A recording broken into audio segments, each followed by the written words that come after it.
Balai Pengembangan Anak Usia Dini dan Pendidikan Masyarakat Provinsi Kalimantan Tengah menggelar Gebyar Daring 2020 dan pameran virtual hasil karya PKBM dan SKB, serta launching program BP PAUD dan Dikmas yang berlangsung Senin pagi. Kegiatan kali ini diikuti 23 lembaga PKBM dan SKB yang berlangsung di halaman BP PAUD dan Dikmas dengan menerapkan protokol kesehatan. Dalam kegiatan tersebut sekaligus juga dilaksanakan launching program BP PAUD dan Dikmas seperti gerakan belajar PAUD dari Kalimantan Tengah, kemudian pembelajaran jarak jauh dan Smart Dikmas yang berbasis ASIK atau aplikasi Sistem Informasi Kesetaraan.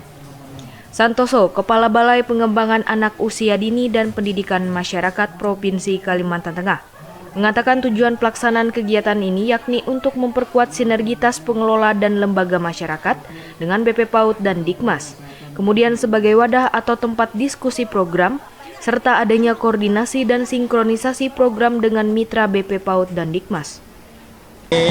Kita sedang menyelenggarakan kegiatan Gebyar Daring tahun 2020 dan sekaligus sebagai bentuk launching untuk gerakan belajar PAUD dari Kalteng.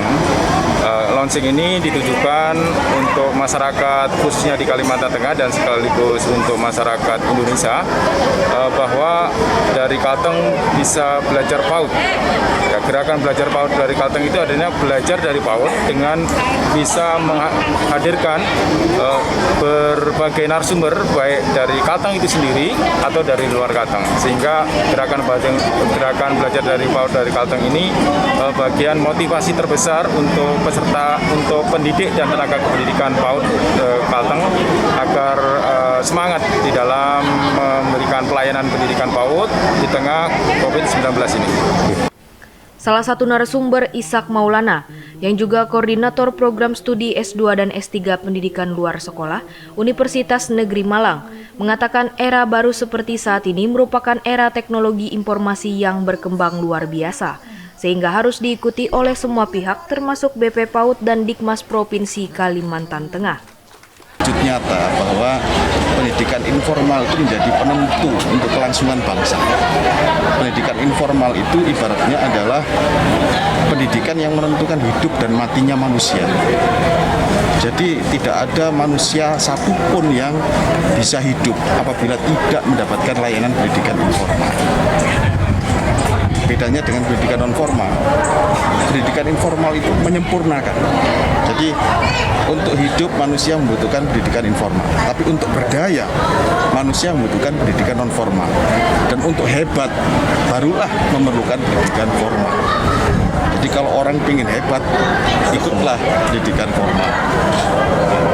Nah, walaupun orang mendapatkan layanan pendidikan formal sehebat apapun, tanpa pendidikan non formal tidak akan berdaya.